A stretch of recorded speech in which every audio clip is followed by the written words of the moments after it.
ચાલો નમસ્કાર વિદ્યાર્થી મિત્રો। આજે આપણે ફરી ફિઝિક્સની દુનિયામાં ગયા લેક્ચરમાં એક સરસ ટોપિક આપણે ચર્ચા કરી, ઉષ્માધારિતા અને વિશિષ્ટ ઉષ્માધારિતા। બરાબર। ઉષ્માધારિતા પદાર્થના એકમ તાપમાનના ફેરફાર માટે જરૂરી ઉષ્માનો જથ્થો જે જાત ઉપર અને પદાર્થનું જે તાપમાન હોય એની ઉપર આધાર રાખે, અને વિશિષ્ટ ઉષ્માધારિતા જે પદાર્થની જાત ઉપર તો આધાર રાખે જ, પણ એને દ્રવ્ય ઉપર આધાર નથી, કારણ કે એકમ દળનો પદાર્થ છે। બરાબર ને? અને પદાર્થનું જે તાપમાન હોય ત્યાંથી તમે 1 ડિગ્રીનો વધારો કરો એટલે પદાર્થના તાપમાનને અનુલક્ષીને એટલો જથ્થો આપવો પડે, એટલે તાપમાન પર અને જાત પર આધાર રાખે વિશિષ્ટ ઉષ્માધારિતા। એવી તમે ચર્ચા પૂરી કરી, એકમો જોયા। આજે આપણે વાયુઓ માટે આવી જ વાત કરીએ તો વાયુ માટે મોલર વિશિષ્ટ ઉષ્માધારિતાની સમજૂતી આપો। મોલર વિશિષ્ટ ઉષ્માધારિતાની સમજૂતી આપો। બરાબર। વાયુ માટે કઈ? મોલર વિશિષ્ટ ઉષ્માધારિતા। વિદ્યાર્થી મિત્રો એટલે શું? તો જે રીતના ઓલામાં એકમ દળનો પદાર્થ લેતા હતા ને, એમ વાયુનો 1 મોલ જથ્થો લેવાનો। કેટલા મોલ જથ્થો લેવાનો? 1 મોલ। એટલે મોલર વિશિષ્ટ ઉષ્મા એટલે ખાસ 1 મોલ વાયુનો જથ્થો લેવાનો, એના તાપમાનમાં 1 એકમ ફેરફાર કરવાનો, તો એની માટે જે તમારે ઉષ્મા આપવી પડે એને મોલર વિશિષ્ટ ઉષ્માધારિતા કહેવાય। એટલે 1 મોલ વાયુના જથ્થાના તાપમાનમાં 1 મોલ વાયુના જથ્થાના તાપમાનમાં એકમ ફેરફાર કરવા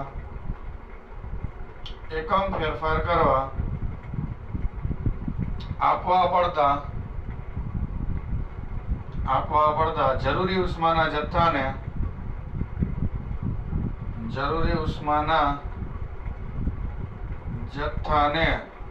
શું કહે છે? મોલર વિશિષ્ટ ઉષ્મા કહે છે। મોલર વિશિષ્ટ ઉષ્મા કહે છે।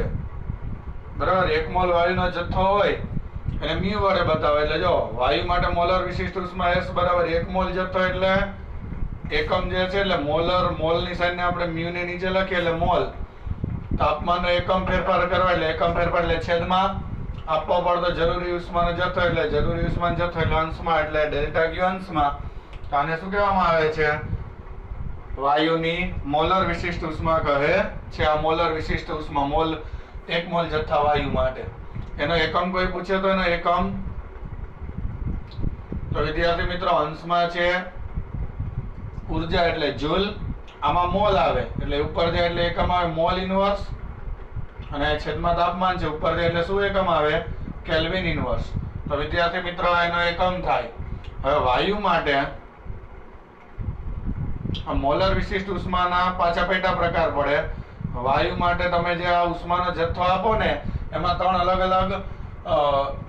અલગ રીતના તમે આપી શકો ઉષ્માનો જથ્થો, જેને આપણે કહી શકીએ અચળ કદે। જે આગળ જતા વિગતવાર ચર્ચા આવશે, અત્યારે આપણે થોડી ઘણી માહિતી આપી દઈએ। અચળ કદે મોલર વિશિષ્ટ ઉષ્મા। તો જો આમાં શું કરવાનું? અચળ કદે મોલર વિશિષ્ટ ઉષ્મા એટલે શું? જેને કહેવાય C, અને કદ અચળ છે એટલે બાજુમાં લખવાનું નાનકડો v, જેને કહેવાય CV। આનો મતલબ શું થાય? અચળ કદે મોલર વિશિષ્ટ ઉષ્મા એટલે શું? તો વાયુ જે છે એનું કદ જે છે અચળ રહેવું જોઈએ। આ રીતના પાત્રમાં વાયુ ભર્યો હોય કોઈ પણ બંધ પાત્રમાં, તેનું કદ ન બદલાવું જોઈએ, માત્ર એનું દબાણ બદલશે તો ચાલશે। બરાબર છે? અને તમારે ઉષ્માનો જે જથ્થો આપો ને એના લીધે એનું તાપમાનમાં 1 ડિગ્રી જેટલો ફેરફાર થઈ જવો જોઈએ એનામાં। બરાબર છે? કદ અચળ રહેવું જોઈએ, 1 ડિગ્રી જેટલો શું થઈ જવું જોઈએ એના તાપમાનમાં ફેરફાર। તો જે જથ્થો આપવો પડે એને આપણે કહેશું CV। તો અહીંયા ખાસ શું લખવાનું?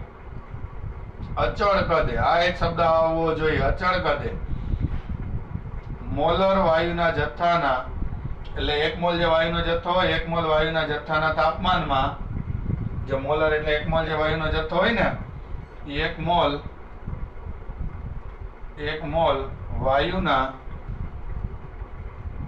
જથ્થાના તાપમાનમાં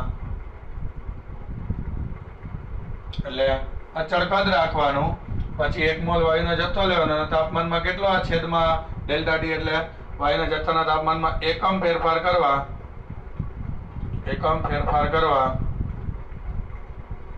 આપવા પડતા અંશમાં જરૂરી ઉષ્માનો જથ્થો, જરૂરી ઉષ્માના જથ્થાને આપણે કોના નામે ઓળખી શકીએ? સમજી ગયા? અચળ કદે, સીવી કહે છે. અચળ કદે મોલર વિશિષ્ટ ઉષ્મા એટલે કદ અચળ રાખી અને તાપમાનનો ફેરફાર કરો. જે જથ્થો આપવો પડે નોંધો અને છેદમાં મોલ 1 અંશમાં આપવો પડતો જથ્થોના છેદમાં તાપમાન, એને કહેવાય અચળ કદે મોલર વિશિષ્ટ ઉષ્મા.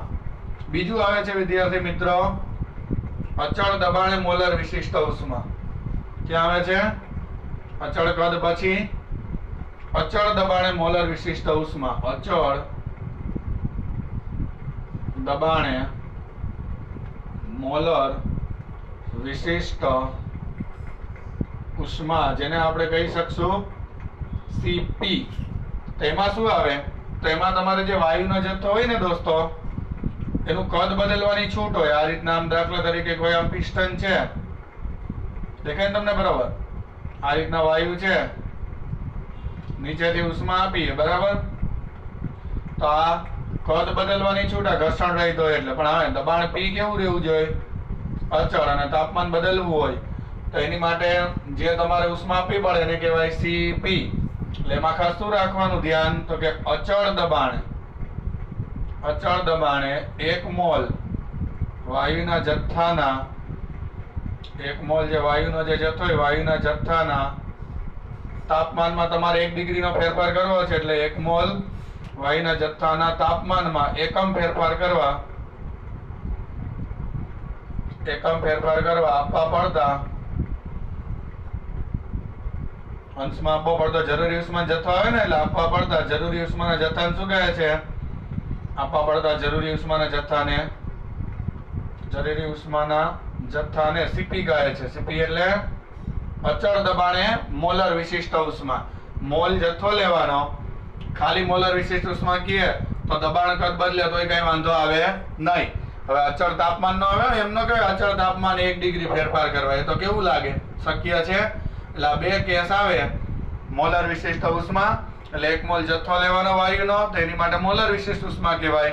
અને એમાં બે કેસ આવે, એક સીવી આવે એટલે કે અચળ કદે આવે તાપમાનનો ફેરફાર, એની માટેનો જરૂરી જથ્થો, અને એક આવે અચળ દબાણે, તો એક સીપી આવે વાયુ માટે. ઓકે, તો આપણે આ સંપૂર્ણ કન્સેપ્ટ વિશિષ્ટ ઉષ્માનો ઘન માટે અને વાયુ માટે ચર્ચા કરી, એટલે અહીંયા થાય છે પૂરો. ઓકે દોસ્તો, હવે પ્રશ્ન એ છે કે સાહેબ આપણે આ ચર્ચા કરી ઉષ્મા ધારિતા, અહીંયા જે ભણ્યા ને વિશિષ્ટ ઉષ્મા ધારિતા, તો પ્રશ્ન એ છે સાહેબ કે આ વસ્તુ ઉપરથી આપણને ફાયદો શું થાય?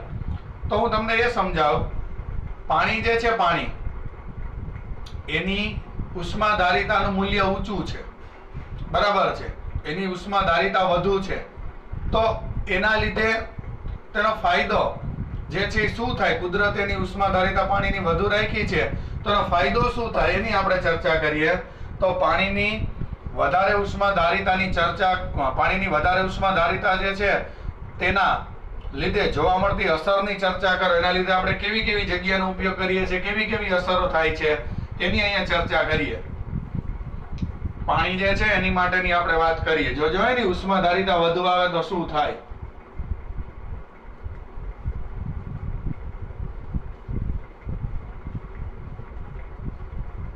બહુ ઇન્ટરેસ્ટિંગ ટોપિક છે, એટલે બરોબર તમે જોજો.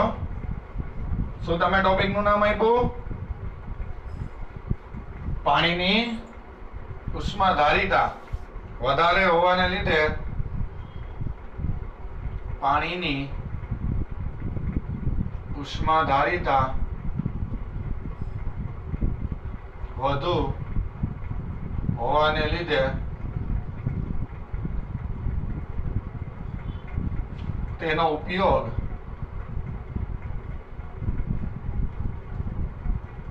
અને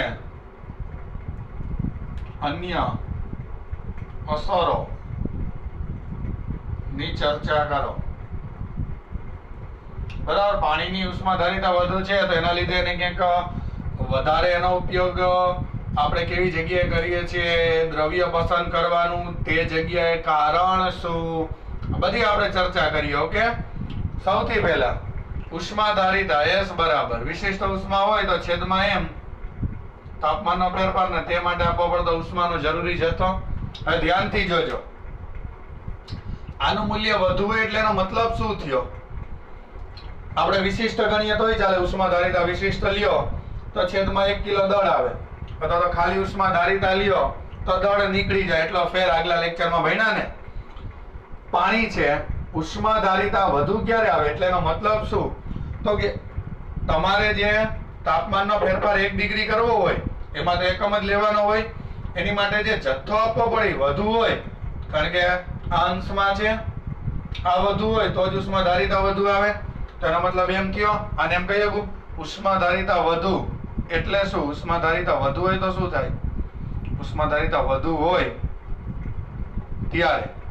ત્યારે તમને શું થતું જોવા મળે? તો કે ઉષ્માધારિતા વધુ હોય તો તાપમાનનો એકમ ફેરફાર કરવો હોય, તમારે તાપમાન એનું બદલવું હોય, તાપમાનના એકમ ફેરફાર માટે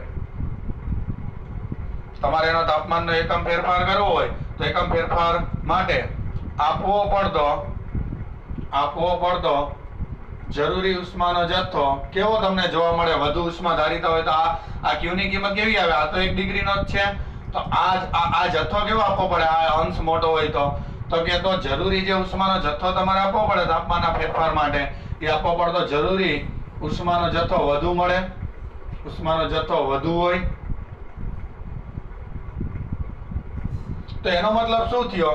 તો કે તમે ઘણી બધી ઉષ્મા આપો ને તો એના તાપમાનમાં બહુ ઓછો ફેરફાર થાય, એમ કહેવાય ઉષ્માધારિતા વધુ હોય. એટલે બીજા શબ્દોમાં એમ કહેવાય, બીજા શબ્દોમાં કે મોટો ઉષ્માનો જથ્થો આપવા છતાં તેના તાપમાનમાં બહુ ઓછો ફેરફાર થાય, કારણ કે આ ઓછું હોય, આ જે છે એકમ ફેરફાર કરવો હોય, આનો જથ્થો વધુ હોય તો જ આ વધુ આવે ને, આ છેદ ઓછો હોય.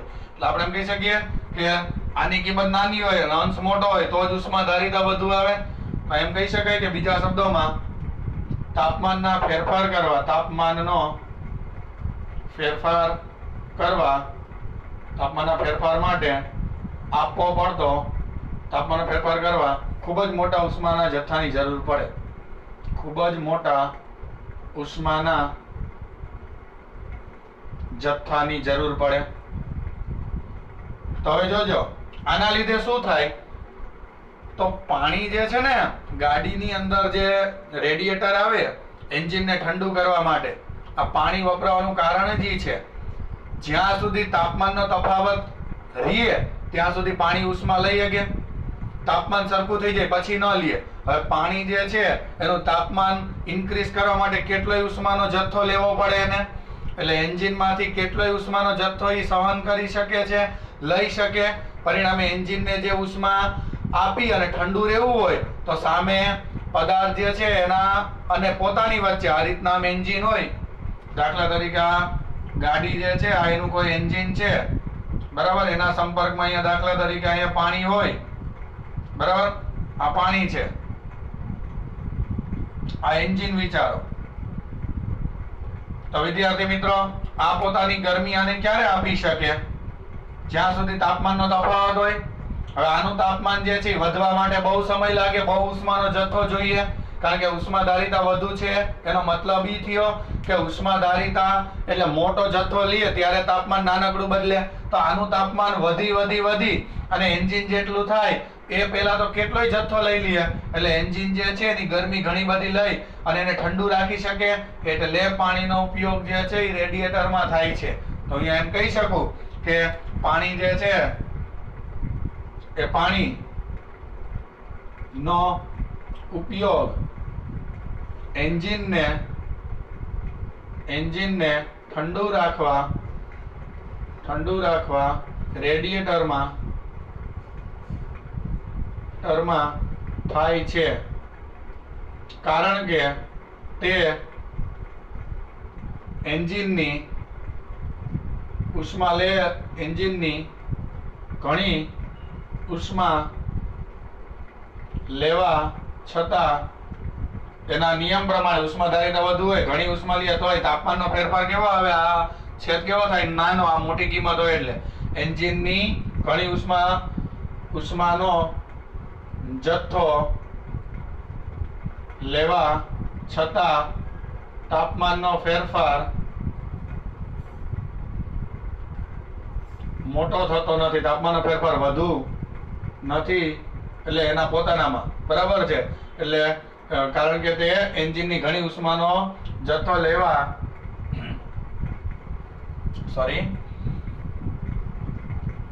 બરાબર એ રેડિએટરમાં એનો ઉપયોગ એટલે થાય છે કે પાણીનો ઉપયોગ એન્જિનને ઠંડુ રાખવા રેડિએટરમાં થાય. કેમ?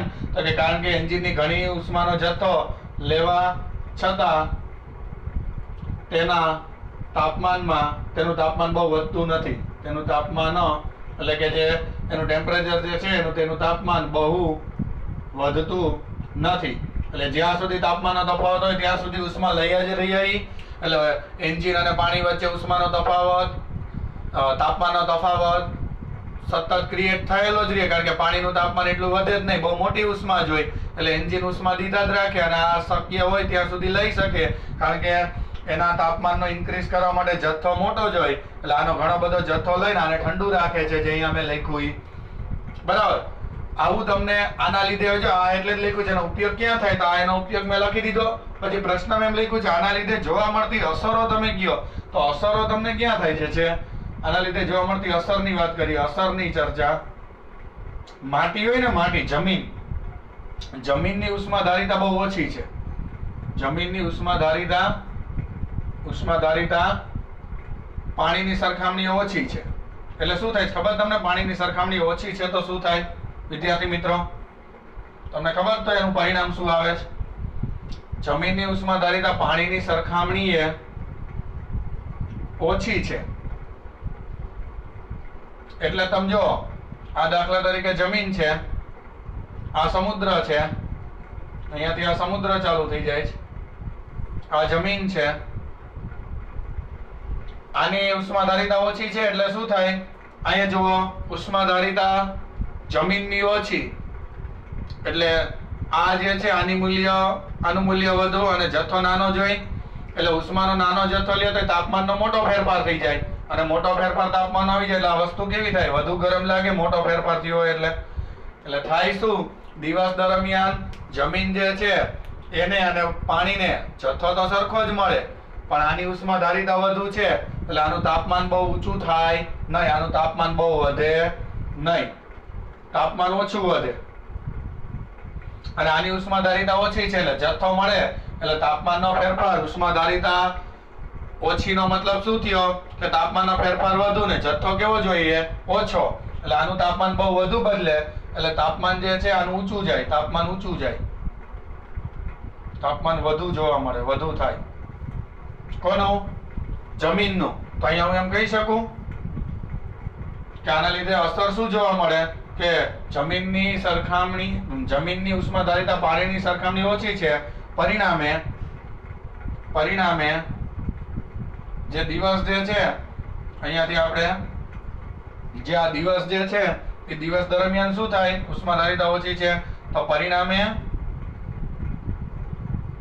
જમીન જે છે જમીન દિવસ દરમિયાન પાણીની સરખામણીએ શું તમને દેખાય? દિવસ દરમિયાન પાણીની સરખામણીએ વધુ ગરમ થાય કારણ કે ઉષ્માનો જથ્થો એને મળે એટલે તાપમાન બહુ વધુ બદલે. ઉષ્માધારિતા ઓછી એટલે જમીન દિવસ દરમિયાન પાણીની સરખામણીએ વધુ ગરમ થાય, વધુ ગરમ થાય.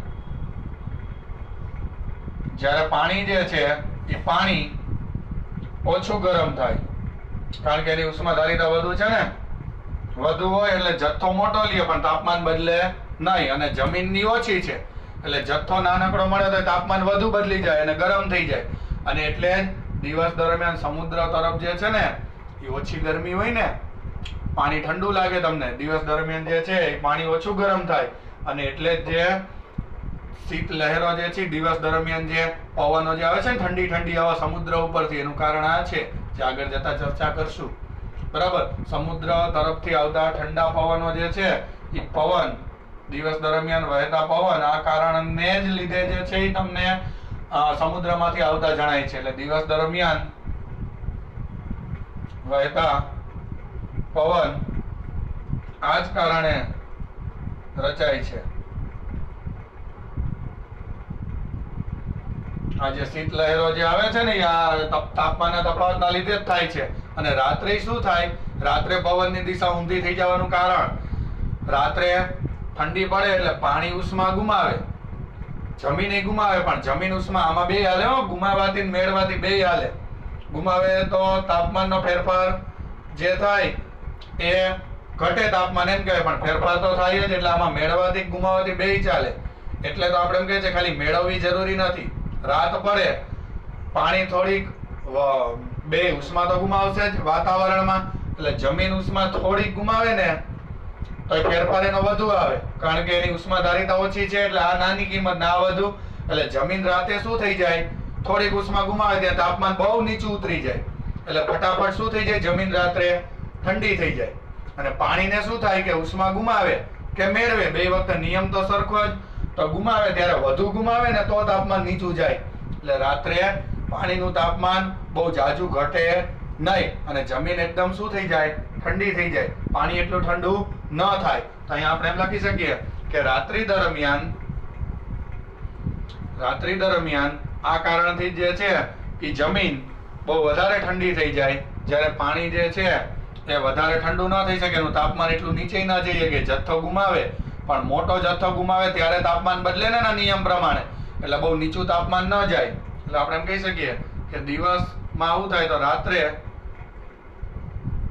પાણી જમીન જે છે એ જમીન ઉષ્મા નો જથ્થો વાતાવરણમાં ગુમાવી ઝડપથી ઠંડી થઈ જાય છે. એટલે બહુ વધારે ઠંડી થઈ જાય, ગુમાવી વધુ ઠંડી થઈ જાય, કારણ કે એનો તાપમાનનો ફેરફાર મોટો આવે, તરત જ મોટો ફેરફાર આવે, એની ઉષ્માધારિતા નીચી છે એટલે વધુ ઠંડી બને. જ્યારે સમુદ્રનું પાણી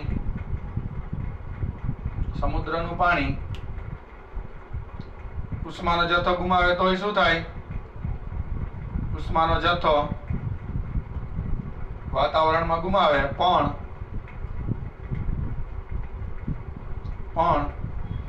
ડેલ્ટા ટી એટલે તાપમાનનો ફેરફાર મોટો થતો નથી, કારણ કે ઉષ્માધારિતા વધુ છે એટલે છેદ નાનો જ રહે, તાપમાનનો ફેરફાર વધુ ન થાય. એટલે રાત્રે પાણી જે છે જમીનની સરખામણી કેવું હોય? ઉફાળું હોય. એટલે જમીન કરતા પાણી ઉફાળું, એટલે પવનો જે છે એ આગળ જતા ચર્ચા આવશે. એના લીધે આપણને રાત્રે પવનો ઊંધી દિશામાં દિવસ કરતા વહેતા જોવા મળે છે. એની પાછળનું આ કારણ આવશે. એટલે અત્યારે આપણે ખાલી ઉષ્માધારિતાની અસર કહેવાની હતી. તો ઉષ્માધારિતાને લીધે પાણીનો ઉપયોગ રેડિએટરમાં થાય, કેટલી બધી ઉષ્મા લઈ લઈએ તો એ તાપમાન બહુ વધારે ઇન્ક્રીઝ કરે નહીં, એટલે ઉષ્મા વધારે લઈ શકે, ઉષ્માધારિતા વધુ છે એટલે. અને જમીન ફટાફટ ગરમ થઈ જાય, અને પાણી એટલું ગરમ ન થાય, તાપમાન એટલું ઇન્ક્રીઝ ન થાય, જથ્થો વધુ જોઈએ, ઉષ્માધારિતા વધુ હોય ને એટલે પાણી ફટાફટ ગરમ થઈ જાય. આ રીતે પાણી ધીમે ધીમે ગરમ થાય અને જમીન ફટાફટ ગરમ થઈ જાય. ઠંડુ પડવામાં એમ જ છે, ઉષ્મા ગુમાવે એટલે તરત જ એનું તાપમાન નીચું જતું રહે જમીનનું, એટલે ફટાફટ ઠંડી થઈ જાય. પાણી ઉષ્મા ગુમાવે વાતાવરણમાં, પણ એટલો તાપમાનનો ફેરફાર ન આવે એટલે એટલું બધું ઠંડુ થાય નહીં. તો એનો કન્સેપ્ટ છે વિદ્યાર્થી મિત્રો. ઓકે, તો આ રીતની વાત છે.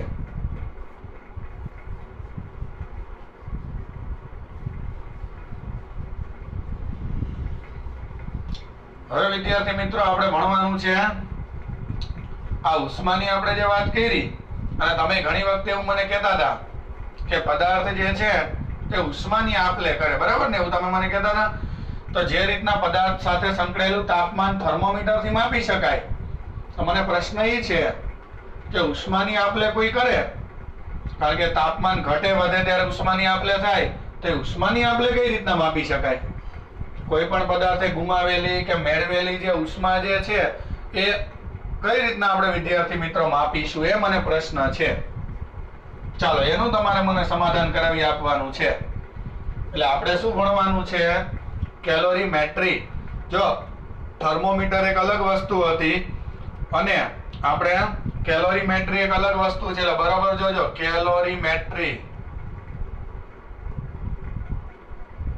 આનું કામ શું સર? કેલોરીમેટ્રી આપણને શું કામ આવે? એની આપણે વાત કરવાની છે. તો આપણે પેલા કન્સેપ્ટ એટલો યાદ કરી લઈએ કે તંત્ર અને પરિસર વચ્ચે તાપમાનનો તફાવત હોય તો ઉષ્માની આપ-લે કરે એવું આપણે ભણાવ્યું હતું. શરૂઆતનો વિડિયો જોઈ લેજો, પાર્ટ પહેલો. તાપમાન ને ઉષ્મા શબ્દનો અર્થ હોય એની પાસે પોતાની પાસે તાપમાન હોય, પણ જ્યારે તાપમાનનો તફાવત હોય ત્યારે આપ-લે કરી ઉષ્માની કરે એમ કહેવાય. એમ ન કહેવાય તાપમાનની કરે છે. એટલે આપણે એમ કહી શકીએ કે જ્યારે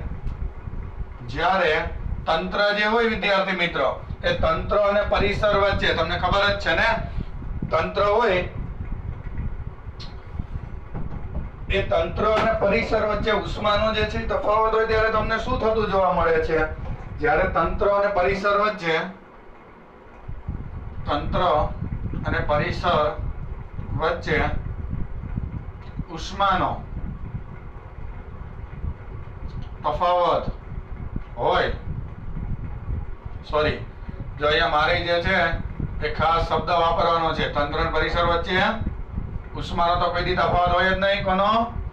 તાપમાનનો તફાવત હોય ત્યારે તેમની વચ્ચે ઉષ્માનું આદાન પ્રદાન થાય, ઉષ્માની આપ-લે થાય છે.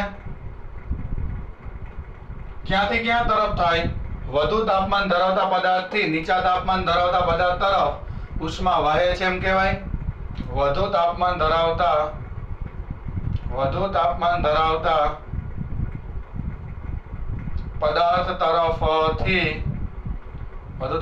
પદાર્થ તરફથી નીચા તાપમાન તરફ ઉષ્મા વહે છે. નીચા તાપમાન તરફ ઉષ્મા વહે.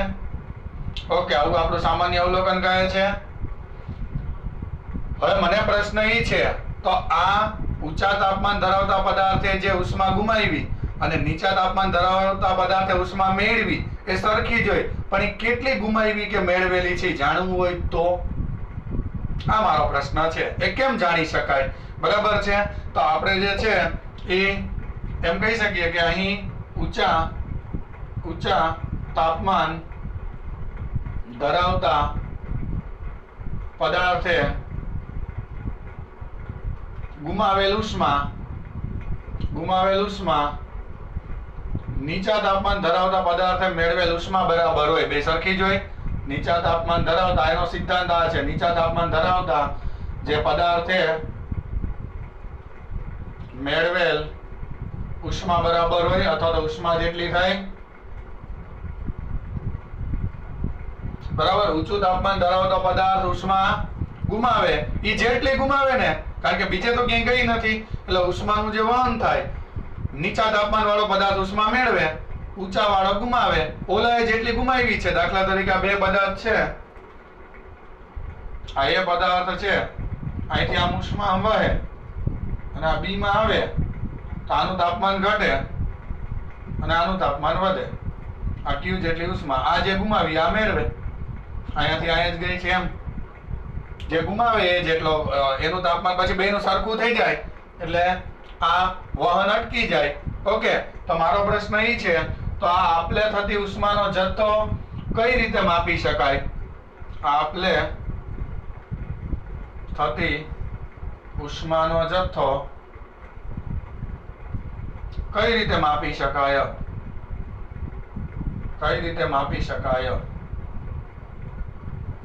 ચાલો, આ જે કે ગુમાવી ને કે મેળવી, તો ઉષ્માનો જથ્થો આપણે માપવો હોય, મેઝર કરવો હોય તો કઈ રીતના માપવો? અને એની માટે આપણે સાધન બનાવ્યું છે કેલોરીમેટ્રી. કેલોરીમેટ્રી સાધન જો થર્મોમીટર તાપમાન માપે, તાપમાન માપ્યા પછી આ જે આપ-લે થાય એ ઉષ્માના જથ્થાની આપ-લે એ કેલોરીમેટ્રી માપે. એટલે આપણે એમ કહી શકીએ કે તાપમાન જે છે એ થર્મોમીટર માપે, તો આ જે ઉષ્માના જથ્થાનું જે છે એ આપ-લે થતી ઉષ્માનો જથ્થો કઈ રીતે માપી શકાય? તો એ ઉષ્માનો જે આ જથ્થો જે છે, ઉષ્માનો જથ્થો જે ગુમાવ્યો મેળવો જે છે ને, ઉષ્માનો જથ્થો જે આપ-લે થાય છે, એ આપ-લે થાય તે એક ગુમાવે ને એક મેળવે, એ બે હરખો જોઈએ. આપ-લે થાય તે કોની મદદથી માપી શકાય? આ સાધન જેનું નામ છે કેલોરીમેટ્રીની મદદથી માપી શકાય છે. એ સાધનની મદદથી માપી શકાય છે. કેલોરીમેટ્રી આપણું એવું સાધન છે કે જેની મદદથી આ ઉષ્માની જે આપ-લે થાય એક ગુમાવે એક મેળવે, બે સરખી જોઈ ઉષ્મા એ કેલોરીમેટ્રી થી માપી શકાય. ઓકે, કેલોરીમેટ્રી કઈ રીતના સર કામ કરે એની જરાક જે છે એ તમે અમને માહિતી આપો. તેની રચના અને કાર્યપ્રણાલી સમજાવે, કઈ રીતના બનેલું છે કેલોરીમેટ્રી. તો દોસ્તો એની માટે તમારે જે છે કેલોરીમેટ્રી એ ઉષ્માનું માપન કરે, પણ ખાસ પરિસર જે છે એમાં ઉષ્મા ન જવી જોઈએ. તમારે જે પદાર્થ જે છે એ ઉષ્મા કેલોરીમેટ્રી ની અંદર જ ગુમાવવો જોઈએ, એટલે સાધન ની અંદર જ ગુમાવવો જોઈએ. બરાબર છે?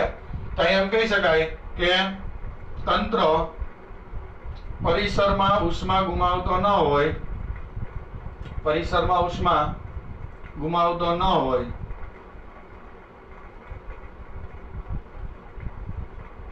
અને નીચા તાપમાન ધરાવતા પદાર્થને ઉષ્મા ગુમાવે. બરાબર, એ પરિસરમાં ના ગુમાવતો હોય, નીચા તાપમાન ધરાવતા પદાર્થને ઉષ્મા આપે અથવા તો એમાં ઉષ્મા ગુમાવે, ત્યારે તમે એનું માપન કરી શકો. કેલોરીમેટ્રીમાં શું હોય, એલ્યુમિનિયમ અથવા તો ધાતુના બનેલા કોઈ પાત્રમાં તમારે પાણી અથવા તો બીજું કોઈ દ્રવ્ય જેની ઉષ્માધારિતા સારી એવી વધુ હોય એવું દ્રવ્ય જે છે તમે ભરી શકો. બરાબર છે?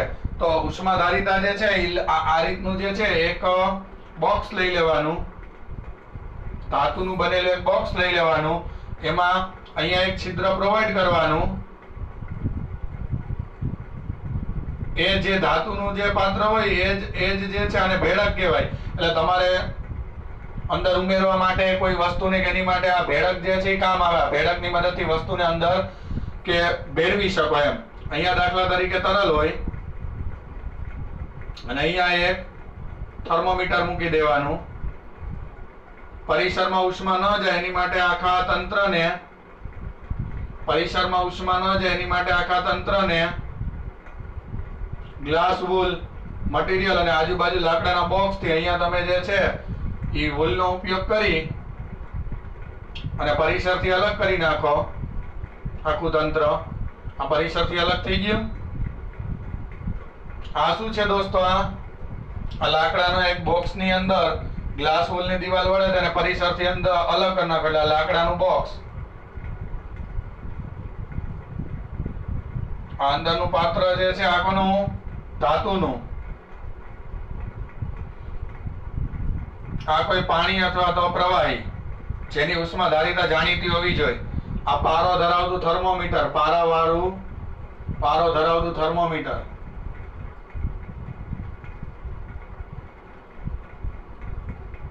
અને આ ભેળક છે, વસ્તુને ભેળવવી હોય ત્યારે. બરાબર, આ એની સાદી રચના છે. હવે આ કઈ રીતના સર કામ આપે? કેલોરીમેટ્રીમાં શું હોય, તમે રચનામાં શું કહી શકો કેલોરીમેટ્રીની કેવી હોય? તો એક ધાતુના પાત્રમાં પાણીને ભરી પારો ધરાવતા થર્મોમીટરને તેમાં ડુબાડો. બરાબર, હવે જોજો આ એની સાદી રચના છે.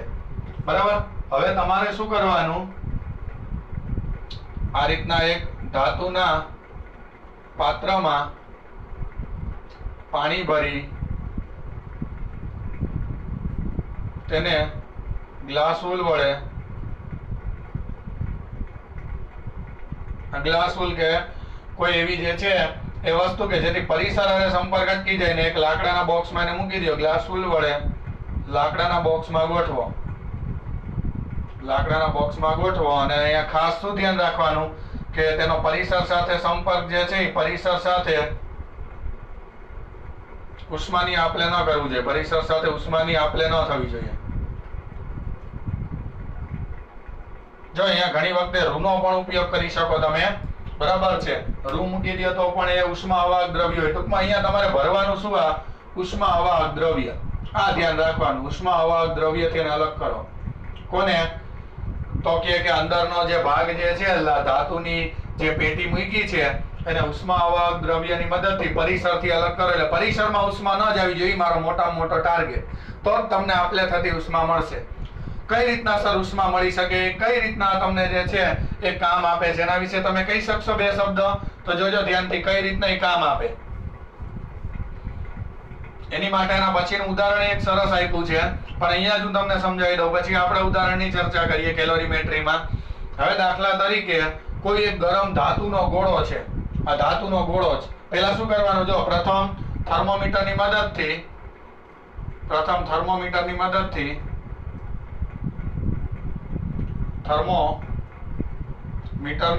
થર્મોમીટર ઉતારવાનું, જે મેં તમને કીધું ને, પાણી ભરેલ ગ્લાસ ટૂલ વડે લાકડાના બોક્સમાં ગોઠવો અને એક થર્મોમીટર આ રીતના પારાનું ગોઠવી દો.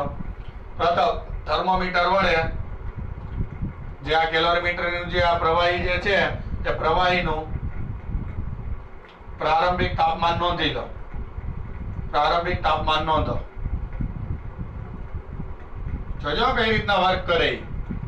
હવે કોઈ તમારી પાસે ગરમ પદાર્થ છે, દાખલા તરીકે એલ્યુમિનિયમનો ગોળો છે, દેખાય 100 ડિગ્રી વાળો છે, અને અંદર નાખી દીધો, તો એ ઉષ્મા પાણીને આપે, અને આ ધાતુનું મટીરીયલ છે, પછી ક્યાંય ઉષ્મા નથી જાતી એટલે એને આપે. આ ભેળકની મદદથી તમે હલાવીને એવું જે છે કરી શકો. તો અહીંયા પેલું કામ આ કર્યું. હવે શું કરવાનું, હવે કોઈ પણ તાપમાન, ઉદાહરણ તરીકે 100 ડિગ્રી સેલ્સિયસ તાપમાન ધરાવતો તાંબાનો ગોળો અથવા તો એલ્યુમિનિયમનો, આપણે તાંબાનો ગોળો જે છે Cu, બરાબર, Cu ના ગોળાને કેલોરીમેટ્રીમાં ડુબાડો. હવે શું કરશે, કેલોરીમેટ્રીમાં એને ડુબાડ્યો તો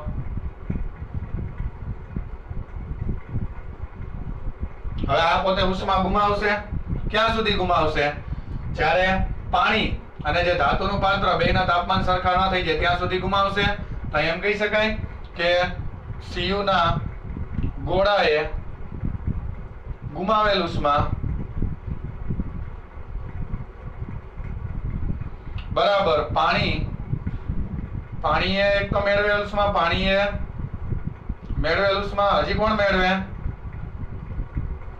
ધાતુના પાત્રએ મેળવેલ ઉષ્મા, ધાતુના પાત્રએ મેળવેલ ઉષ્મા. બેઠી મગજમાં વાત, બે ઉષ્મા મેળવે. હજો એ ઉષ્મા જે છે એ આ કેટલી ગુમાવી કેમ ખબર પડે સાહેબ, ઈ કેમ આટલું આપણે સ્ટેપ કરી નાખ્યા હોય તો ખબર પડી ગઈ ને. આપણા નિયમ શું છે કે ગુમાવેલી ઉષ્મા અને ઈ જ અંદરના મટીરીયલ અને આને મેળવેલી ઉષ્મા, આ તો અવગણ્ય મેળવે. એટલે આ પાત્ર જે છે ને, આ બ્લુ માર્કર થી બતાવી, આ ધાતુનું પાત્ર જેને અંદર સાચવીને બધાને રાખ્યા છે, ઈ એક તો ઉષ્મા મેળવે. ને બીજું કોણ મેળવે, થર્મોમીટર થી તાપમાન માપી શકાય. તો હવે જો મેળવેલી ઉષ્મા એટલે આવું કઈક સૂત્ર છે, S બરાબર m delta Q by delta T. ઉષ્માના જથ્થાને કરતા બનો તો Sm ડેલ્ટા T આવે. તો અહીંયા કોપરના ગોળાએ ગુમાવેલી ઉષ્મા એટલે શું થાય, m કોપરના ગોળાનું દળ અને ઉષ્મા ધારિતા ડેલ્ટા T બરાબર. પાણીએ મેળવેલું એટલે શું થાય, પાણીનું દળ, પાણીની ઉષ્મા ધારિતા, તાપમાનનો ફેરફાર વત્તા ધાતુનું પાત્ર જેનું હોય એનું, એને અત્યારે મેટલ અથવા તો કોઈ પણ ધાતુનું પાત્ર એલ્યુમિનિયમનું છે એવું વિચારો, તો એલ્યુમિનિયમ એની ઉષ્મા ધારિતા અને એનો તાપમાનનો ફેરફાર, આવું કરી શકો. હવે જો આપણે જે છે એ આ બેને સરખાવી, બે સરખી જ હોય. હવે કોઈ એકનું સાદુરૂપ આને ભૂલી જાવ, અથવા તો આના બરાબર જે છે મેળવેલ ઉષ્મા જથ્થો એટલે Q બરાબર m Cu S Cu delta T, આવું કહીએ કઈ બરાબર છે. આ મેળવેલો ઉષ્માનો જે આ કોપરના ગોળાએ ગુમાવેલ ઉષ્માનો જથ્થો એટલે આમ લખાય. બે બાજુ સરખી જ, આના મદદથી ગણો તોય ચાલે, આના મદદથી ગણો તોય ચાલે. હવે કોપરના ગોળાએ આ ગુમાવેલ ઉષ્મા ઈ જલા મેળવેલ કહેવાય. ઈ ગુમાવેલ ઉષ્મા જોતી હોય તો આ રીતની ગણતરી એક કરવી પડે. m એટલે એનું દળ ઈ ખબર હોય, MCU કોપરના ગોળાનું દળ ખબર હોય, કોપરના ગોળાનું દળ SCU એટલે એની વિશિષ્ટ ઉષ્મા ધારિતા ઈ ખબર જ હોય. અને ડેલ્ટા T એટલે શું, જોજો થર્મોમીટરનું કામ. ડેલ્ટા T એટલે શું, તાપમાનનો ફેરફાર, અંતિમ તાપમાન માઈનસ પ્રારંભિક. પ્રારંભમાં અંતિમ કેટલું થઈ ગયું એટલે કે તાપમાનનો ફેરફાર. તો કે ભાઈ આ આખું તંત્ર છેલ્લે કેટલું એવી રીડિંગ લઈ લેવાનું થર્મોમીટર થી, 23 થઈ ગયું. પછી થર્મોમીટર નું રીડિંગ નથી બદલતું, કારણ કે જો આ પાણી જ્યાં સુધી ઉષ્મા મેળવશે ને ત્યાં સુધી આમ રીડિંગ બદલશે થર્મોમીટર. એક સમય એવું આવશે કે રીડિંગ જે છે ને એ નહીં બદલે. કોનું, થર્મોમીટર. એટલે ન બદલે એટલે આપલે બંધ થઈ ગઈ છે, ત્યાં સુધી ઊભું રહેવાનું. આપલે બંધ થઈ જાય એટલે અંતિમ તાપમાન મળી જાય. ઈ જ આખા બધાનું હોય. એટલે ગોળાનું અંતિમ તાપમાન દાખલા તરીકે 23 આવ્યું, પ્રારંભમાં 100 હતો. આના મદદથી તાપમાનનો ફેરફાર મળી જાય. આ મૂકી દો, આ મૂકી દો, આ મૂકી દો, કેટલી ઉષ્મા ગુમાવી મળી ગઈ. એક સિમ્પલ ગણતરી કરવી પડે, પણ ખાસ થર્મોમીટર થી તમારે પ્રારંભમાં રીડિંગ લઈ રાખવું પડે પાણી કેટલા તાપમાને હતું. પછી ધીમે ધીમે ધીમે ધીમે ધીમે ધીમે ધીમે એનું તાપમાન વધશે. થર્મોમીટર કારણ કે આ ઉષ્મા ગુમાવશે ને આ ગોળો અને પાણીને આપશે, પાણીને ઉષ્મા આપશે એટલે એનું રીડિંગ વધતું જ જશે, વધીને કોઈ એક સમય અચળ થઈ જશે. અને એકવાર અચળ થઈ જાય ને એટલે ઉષ્માની આપલે બંધ, અને આપલે બંધ ક્યારે થાય? બધાના તાપમાન કેવા હોય? સરખા. એટલે ત્યારે તમે કહી શકો કે બધા જે છે કેવા તાપમાને આવી ગયા છે દોસ્તો? એક સરખા. એટલે અંતિમ તાપમાન જે આ થર્મોમીટર બતાવે ને એ હોય પાણીના સંપર્કમાં, પણ એ જ આખા તંત્રના બધાનું, એટલે ગોળાનું ઈ હોય, મટીરીયલનું એ બધાનું ઈ જ હોય. બરાબર છે. અને તમે કહો સાહેબ મારી પાસે ગોળાનું પ્રારંભિક તાપમાન ન હોય તો શું કરવું? તો શું કરવાનું? દાખલા તરીકે ગોળાનું પ્રારંભિક તાપમાન ન હોય તો તમારે શું કરવાનું? આ બાજુથી સાદુરૂપ આપવાનું. તંત્રનું એટલે પાણી અને આ જે પાત્ર હતું એ તો એકબીજાના પહેલા સંપર્કમાં હતું, એટલે બેયના તાપમાન સરખા જ હોય. એટલે બેયના તાપમાન તો પ્રારંભના તો છે જ, પાણી અને કોના? જો ગોળાનું પ્રારંભિક તાપમાન ખબર ન હોય તો હું આ વાત કરું છું, તો શું કરી નાખવાનું? તો આ રીતના કરવાનું. જો ગોળાની ખબર હોય તો આ ગોળાનું ખબર ન હોય તો આ રીતના જે છે આને મેળવેલી ઉષ્મા એટલે આ જમણી બાજુ એટલે આ પાણીએ મેળવેલી ઉષ્મા, Q બરાબર પાણીએ એટલે એનું દળ, એની વિશિષ્ટ ઉષ્મા દરિત, એનો તાપમાનનો ફેરફાર વત્તા આ પાત્ર એલ્યુમિનિયમ નું હોય તો એનું દળ, એની વિશિષ્ટ ઉષ્મા દરિત અને એનો તાપમાનનો ફેરફાર. બરાબર. એ બે ઉષ્મા મેળવે એટલે બેનો સરવાળો જે થાય એ ટોટલ મેળવેલી ઉષ્મા કહેવાય. ગુમાવેલા જેટલી જ હોય. દળ તો ખબર હોય પાણીનું, એલ્યુમિનિયમના પાત્રનું, આનું આ પાત્રનું, બાકી તો ઉષ્મા ક્યાંય જાતી નથી. બેની વિશિષ્ટ ઉષ્મા ધારિતા કંઈક ફિક્સ જ હોય તો અચળ કિંમત ને ડેલ્ટા ટી. હવે પ્રારંભનું તાપમાન ખબર હોય T1 બરાબર થર્મોમીટરનું શરૂઆતનું રીડિંગ, થર્મોમીટરનું શરૂઆતનું અવલોકન, એટલે શરૂઆતમાં તાપમાન કેટલું હતું એ શરૂઆતનું અવલોકન, પછી એનું તાપમાન જે છે એ શું થાય છે? વધે છે. અને અંતિમ કંઈક તાપમાન આવે, આ થર્મોમીટર કંઈક ઉપર ચડે ને પછી અટકી જાય, એનું કયું રીડિંગ કહેવાય? અંતિમ. તો T2 એટલે થર્મોમીટરનું અંતિમ રીડિંગ, થર્મોમીટરનું અંતિમ અવલોકન. આ રીતના તમે બે અવલોકન લઈ શકો અને એના મદદથી આ ડેલ્ટા ટી શોધી શકો. બધી કિંમત જાણીતી હોય તો આમ એને મેળવેલી ઉષ્મા મળી જાય. અને કોના જેટલી હોય તો કે ગુમાવેલ જેટલી. ગુમાવેલ ઉષ્મા એ જ મેળવેલ ઉષ્મા, ગુમાવેલ ઉષ્મા એ જ મેળવેલ ઉષ્મા. તો આ રીતના તમે શું કરી શકો? જે આ થર્મોમીટર જે આપણું છે એના રીડિંગ પરથી આપણે ઉષ્માની આપલે કેટલી થઈ આ કેલોરીમેટ્રીની મદદથી શોધી શકીએ. તો આ સાધન તમને ઉષ્માની શું શોધીને આપે? આપલે. ઓકે વિદ્યાર્થી મિત્રો, કેલોરીમેટ્રી.